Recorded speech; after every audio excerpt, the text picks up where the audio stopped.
Yay! Anika. Oh my God. Can we have our Apple boxes right now? Or Mika, can you stay right here? Para lang yung doctor. I'm just kidding. Mika, you want to say hi to everyone? Yes, magandang hapon po. Good afternoon, everyone. Thank you for having me. Wow, thank you for gracing our presence. Actually, I've been meaning to watch a volleyball game. Pero natakot lang ako eh. Takot na ako sa volleyball. Bakit? Huwag na natin balikan. Oh, doon na tayo. Mika's from Lasal. Yes. Ateneo Lasal. Ay, ang maganda doon, katapat pa din.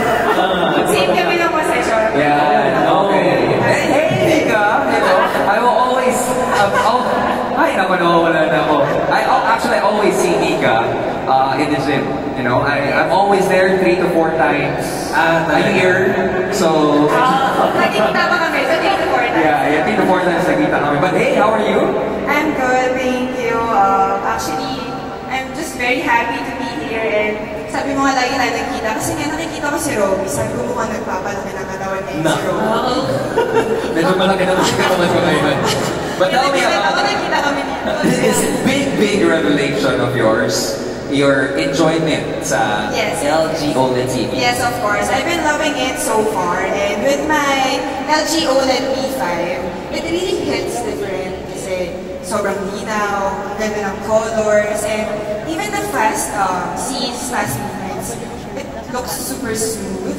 And lately, kanina nga na-discuss nyo kanina, sobrang nagagamit ko talaga yung AI Magic Remote kasi syempre after training, pagod tayo. I mean, to be honest, medyo tinatamad, I wanna relax muna.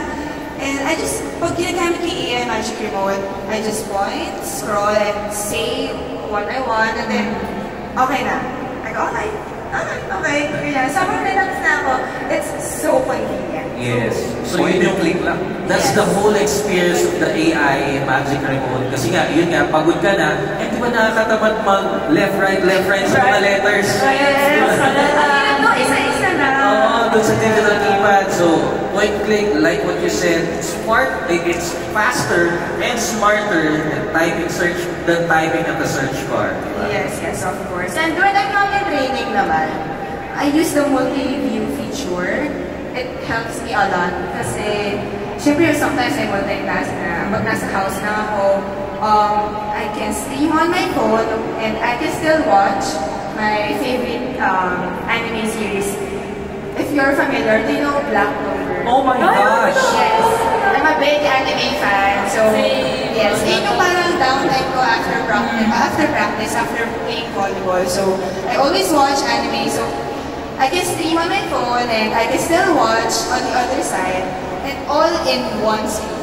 So that's actually the power of multi-view. Yes. So parang you can mirror your phone or even your laptop using Google Cast or AirPlay. So you can split the screen, then you can watch 2 things at the same time. So perfect really for watching game replays, then yung mga gusto natin panoorin anime, movies,